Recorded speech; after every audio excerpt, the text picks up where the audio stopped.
बिस्मिल्लाहिर्रहमानिर्रहीम। अस्सलामु अलैकुम वरहमतुल्लाहि वबरकातुहू। जी तो स्टूडेंट्स, हमारी लेक्चर नंबर 37 है और इससे पिछले लेक्चर में हमने जो है वो बड़ी डिटेल के अंदर रदरफोर्ड एटॉमिक मॉडल जो है वो आपको समझाया था एनिमेशन के इस्तेमाल के करते हुए। ठीक है, तो इस लेक्चर के अंदर जो है हम उससे नेक्स्ट पढ़ेंगे उसके रिज़ल्ट्स।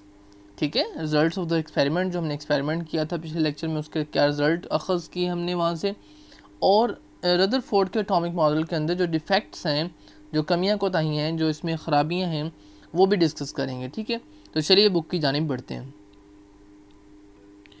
तो जी results of the experiment, keeping in view the experiment, कहते हैं अगर अब एक्सपेरिमेंट को नज़र में रखते हुए Rutherford proposed planetary model for an atom and concluded following results. तो उसने प्रपोज़ किया, उसने जो है वो सजेशन दी कि इस तरह का कुछ मॉडल जो है वो प्लानिटरी मॉडल, जिस तरह हमारे पास प्लानट हैं, ठीक है, सन के गिर्द जो है मूव कर रहे हैं, रिवॉल्व कर रहे हैं सन के इर्द गिर्द, तो कुछ इस तरह का मॉडल दिया। किस तरह का मॉडल था, उसकी एनिमेशन जो है वो आपको दिखाते हैं। ये देखें जी, कुछ इस तरह का मॉडल था। तो ये देखें, जैसे आपको ऊपर जो है वो एटम का मॉडल दिखाया गया और नीचे जो है आपके पास ये मॉडल है प्लानिटरी मॉडल, कि आपके पास किस तरह प्लैनेट जो है वो सन के गिर्द जो है वो एक दायरे के अंदर जो है वो मूव करते रहते हैं। ठीक है, तो इस तरह उन्होंने कहा कि जी कुछ इस तरह का मॉडल जो है वो एटम का भी है, कि दरमियान के अंदर आपके पास न्यूक्लियस है और जो है इलेक्ट्रॉन है वो रिवॉल्व कर रहे हैं। ठीक है, तो दोबारा से बुक की जानिब बढ़ते हैं। तो फिर किस तरह के उसने रिजल्ट्स दिए हमारे पास जी। सबसे पहला उसने कहा जी कि since most of the particles pass through the foil undeflected, उसने कहा कि बहुत सारे जो थे हमारे पास पार्टिकल्स, जो अल्फ़ा पार्टिकल्स हमने बम्बारमेंट करवाए थे उसके ऊपर, तो उसमें से जो है वो अनडिफ्लेक्टेड पास हो गए, यानी वो बग़ैर मुड़े सीधे जाके टकराए। ठीक है, तो इट मीन्स कि क्या हुआ, therefore most of the volume occupied by an atom is empty space. तो इससे पता चला कि हमारे पास जो एटम के अंदर ज़्यादा स्पेस, ज़्यादा वॉल्यूम जो है वो किससे फिल हुआ है, खाली जगह से। उसके बाद सेकंड क्या व्यू अपना क्या रिजल्ट निकला कि the deflection of a few particles prove that there is a centre of positive charges in an atom. तो जो हमारे पास कुछ पार्टिकल डिफ्लेक्ट हुए हैं उनसे हमें पता चला कि जो इसके सेंटर है कुछ इसमें पॉजिटिव चार्जेस हैं। ठीक है, which is called nucleus of an atom, जिससे उससे जो है वो न्यूक्लियस कहा गया, एटम का न्यूक्लियस। उसके बाद the complete rebounds of a few particles shows that the nucleus is very dense and hard. तो जो हमारे पास बिल्कुल मुड़े वापस मुड़ गए, उससे हमें ये पता चला कि ये बहुत ज़्यादा इसमें डेंसिटी है और बहुत ज़्यादा ये सख्त है, जिसकी वजह से वो जो है वो जैसे इसके साथ टकराए और वापस जो है वो मुड़ गए। उसके बाद फोर्थ जो रिजल्ट उसने निकाला साइंटिस्ट ने, वो था कि since a few particles were deflected, बहुत कम पार्टिकल जो थे वो इधर उधर को मुड़े, इट शोज दैट, इससे हमें पता चला कि size of the nucleus is very small as compare to the total volume of an atom. इससे हमें पता चला क्योंकि हमारे पास बहुत कम जो है मुड़े थे, ज़्यादा सारे बिल्कुल सीधे चले गए थे, तो कम मुड़ने की वजह से हमें पता चला था कि जो इसका साइज़ है न्यूक्लियस का वो बहुत छोटा है, जबकि हमारे पास जो खाली जगह हैं वो ज़्यादा हैं। ठीक है, उसके बाद नेक्स्ट है हमारे पास the electron revolve around the nucleus. तो पता चला कि इससे जो इलेक्ट्रॉन्स हैं हमारे पास वो न्यूक्लियस के गिर्द जो है वो मूव करते हैं और दरमियान में जो है वो आपके पास पॉजिटिव चार्ज है। ठीक है, न्यूक्लियस के ऊपर। An atom as a whole is neutral, तो एटम जो एज ए होल न्यूट्रल है, therefore the number of electron in an atom is equal to the number of protons, जिसकी वजह से हमारे पास जितने नंबर ऑफ प्रोटॉन होंगे न्यूक्लियस के अंदर उतने ही इलेक्ट्रॉन होंगे। ठीक है, उसके इर्द गिर्द मूव कर रहे होंगे, रिवॉल्व कर रहे होंगे, तो फिर हमारा पास नेट चार्ज होगा वो न्यूट्रल होगा, हमारे पास उसके ऊपर कोई चार्ज नहीं होगा, आपस में एक दूसरे को बैलेंस कर देंगे। उसके बाद जी सेवन्थ वन है कि एक्सेप्ट इलेक्ट्रॉन्स के अलावा ऑल अदर फंडामेंटल पार्टिकल्स, दूसरे जितने भी बुनियादी ज़र्रात हैं एटम के, lies with in the nucleus, तो वो न्यूक्लियस के अंदर जो है मौजूद होते हैं, आर नाउन एज न्यूक्लियॉन्स। ठीक है, लेकिन अभी तक आपने प्रोटॉन और न्यूट्रॉन पढ़ा है, इसके अलावा भी बहुत सारे जो है पार्टिकल साइंटिस्ट ने डिस्कवर किए हैं, जिसको हम नेक्स्ट क्लासेस के अंदर डिटेल से डिस्कस करेंगे। उसके बाद ये थे जी हमारे पास से इसके रिजल्ट्स। तो अलग से रिजल्ट्स के ऊपर भी लॉन्ग क्वेश्चन आ सकता है कि राइट द रिजल्ट हो द रदरफोर्ड एटॉमिक एक्सपेरिमेंट। तो आपने ये सारे अच्छे से तैयार करने हैं, ठीक है। अब हम बढ़ रहे हैं next, defects in Rutherford atomic model, कि हमारे पास जो ये मॉडल था इसके खामियां क्या थी। तो पहली खामी जो है वो क्या है, कह रहा है कि also Rutherford experiment prove that the plum pudding model of an atom was not correct.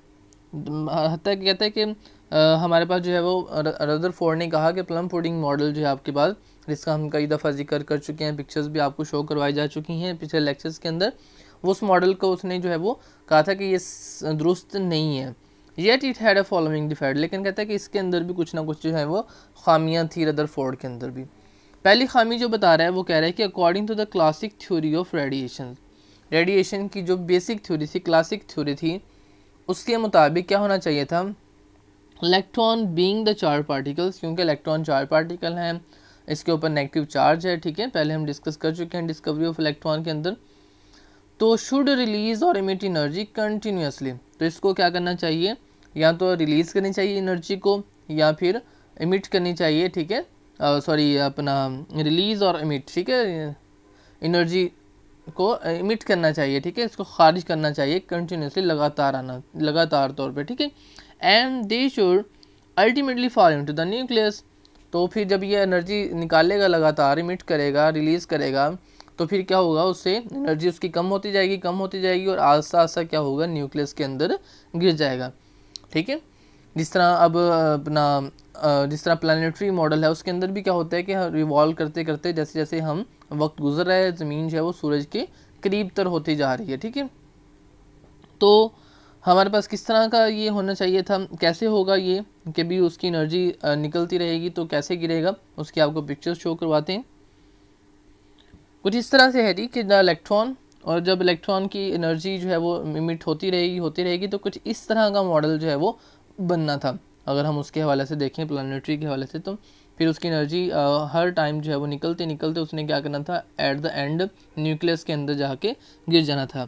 ये बता रहा है कि in the planetary model of atom the electron should emit energy and spirally fall into the nucleus. तो इस अंदाज के अंदर वो क्या करेगा, न्यूक्लियस के अंदर गिर जाएगा, और जब न्यूक्लियस के अंदर गिर जाएगा तो कोलैप्स हो जाएगा, एटम ख़त्म हो जाएगा। तो इससे पता चला कि इसके अंदर ये वाली खामी है, इसका ये मॉडल जो उसने बताया प्लानिटरी ये नहीं है।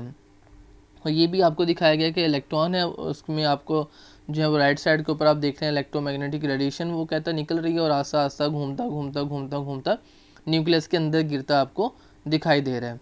ये भी कुछ इस तरह से मॉडल आपको जो है वो बना के दिखाया गया है, ठीक है। दोबारा से बुक पे चलते हैं जी, और सेकंड जो इसका डिफेक्ट है वो डिस्कस करते हैं अब। उसके बाद जी ये हमने फर्स्ट जो है वो अच्छे से डिस्कस कर लिया, आपको इसकी पिक्चर्स भी दिखा दी। अब हम सेकंड पे जा रहे हैं कि if the electron emit energy continuously, अगर उसकी एनर्जी कंटिन्यूसली वो खारिज करता है, they should form a continuous spectrum, तो उसे जो है वो जब एनर्जी खारिज होती है तो एनर्जी खारिज होने की वजह से हमारे पास एक स्पेक्ट्रम प्रोड्यूस होता है मुख्तलिफ कलर्स का, ठीक है। हमारे पास चूँकि जब एनर्जी होती है in the form of light अगर इमिट होती है तो उसका कोई ना कोई जो है वो कलर होगा, ठीक है। In fact the spectrum was observed, ठीक है, जो स्पेक्ट्रम जो ऑब्जर्व किया गया, लेकिन वो हमारे पास कंटिन्यूस स्पेक्ट्रम नहीं था, बल्कि क्या था, लाइन स्पेक्ट्रम था। किस तरह का था जी वो दिखाते हैं आपको, कुछ इस तरह से होगा। आपको यहाँ पे डिफरेंस दिखाया गया है कंटिन्यूस स्पेक्ट्रम का और लाइन स्पेक्ट्रम का, ठीक है। तो आप देख रहे हैं कंटिन्यूस स्पेक्ट्रम इस तरह का होता है, कलर जो है वो कंटिन्यूसली है, और जबकि लाइन स्पेक्ट्रम के अंदर आपको कहीं कहीं जो है वो लाइंस नज़र आ रही हैं कलर की। तो इट मीन्स कि जब एनर्जी निकलती है तो हमारे पास असल में क्या होना था, इसके रदरफोर्ड एटॉमिक मॉडल की अगर वो ठीक होता तो हमारे पास जो स्पेक्ट्रम आता वो कंटिन्यूस स्पेक्ट्रम आना चाहिए था, फिर हम कहते थे रदरफोर्ड का एटॉमिक मॉडल ठीक है। लेकिन जब हमने उसका मुख्तलिफ साइंसी तरीक़ों से उसका स्पेक्ट्रम जो है वो देखा, जिसका जिक्र आपके नहीं किया गया कि किस तरह से स्पेक्ट्रम देखा गया, तो वो हमारे पास लाइन स्पेक्ट्रम निकला। तो लाइन स्पेक्ट्रम निकलने का ये मतलब था कि इलेक्ट्रॉन की जो एनर्जी है वो कंटिन्यूसली लगातार जो है वो उसकी रेडिएशन उससे इमिट नहीं हो रही, तो कभी कभी हो रही हैं जिसकी वजह से लाइन बनती है, बल्कि लगातार कलर हमें नहीं मिलते, ठीक है। तो इससे पता चला कि ये भी डिफेक्ट है एक। अब दोबारा से बुक पे जा रहे हैं हम जी। Although the scientists had objections, कहते हैं कि बेशक हमारे पास जो साइंटिस्ट को इसके ऊपर इतराज़ात थे on the atomic model presented by the Rutherford, Rutherford ने एटॉमिक मॉडल दिया, उस पर इतराज़ात थे साइंसदानों को। Yet it cultivated thought provoking ideas among them, लेकिन इसने इसका फ़ायदा ये हुआ कि उसने जो है वो उनके जो ख्यालात थे उनको मुश्तिल किया और उनको जला बख्शी, ठीक है। तो फिर उन्होंने मज़ीद इसके ऊपर सोचना शुरू किया। The initiated the question to the answer the following question, तो फिर उन्हें जो है वो एक इब्तिदा मिली कि उन सवालों के जवाब ढूंढने में। कौन कौन से सवाल थे जी? हाउ कैन एटम कोलैप्स और वाई आर एटम स्टेबल, इस क्वेश्चन के ऊपर साइंसदानों ने गौर करना शुरू किया कि एटम जो है वो कैसे टूटता है और कैसे जो है वो स्टेबल रहता है, ठीक है, क्याम करता है, और यानी क्याम पजीर होता है। स्टेबल मीन्स क्याम पजीर होना, किसी के साथ रिएक्शन ना करना या अपना जो है वो अपनी जो है वो ख़ासियत जो उसके अंदर होगी और अपनी शक्ल जो है वो अपनी खसूसियात जो है उसको बरकरार रखना, ठीक है। Why does an atom give line spectrum, इसने एटम ने लाइन स्पेक्ट्रम ही क्यों दिया, कंटिन्यूस स्पेक्ट्रम क्यों नहीं दिया, इस पर गौर करना शुरू किया साइंटिस्ट ने। उसके बाद क्या किया, scientist consider there must be another model of the atom, it indicated that Rutherford's model was not perfect. तो साइंसदानों ने फिर सोचा, इस पर गौर किया कि लाजमी तौर पे इसका कोई और मॉडल होगा। तो इससे हमें पता चला, इसने जो है वो इशारा दिया है कि रदरफोर्ड का एटॉमिक मॉडल जो है वो हमारे पास बिल्कुल दोस्त बिल्कुल परफेक्ट नहीं है, इसके अंदर मज़ीद जो है वो बेहतरी के चांसेस जो है वो मौजूद हैं। तो ये था जी आज का हमारा टॉपिक। इसके अंदर आप रदरफोर्ड इफेक्ट्स को भी अच्छे से याद कीजिएगा, ये भी आ सकता है 2 मार्क्स का। और इसके साथ ही आज का हमारा लेक्चर अपने इख्तिताम को पहुंचा। मिलते हैं नेक्स्ट लेक्चर में बोहर एटॉमिक थ्योरी के साथ। दुआ में याद रखिएगा और दिल लगा के पढ़िए। पाकिस्तान जिंदाबाद। अल्लाह हाफिज़। अस्सलाम वालेकुम व रहमतुल्लाहि व बरकातुहू।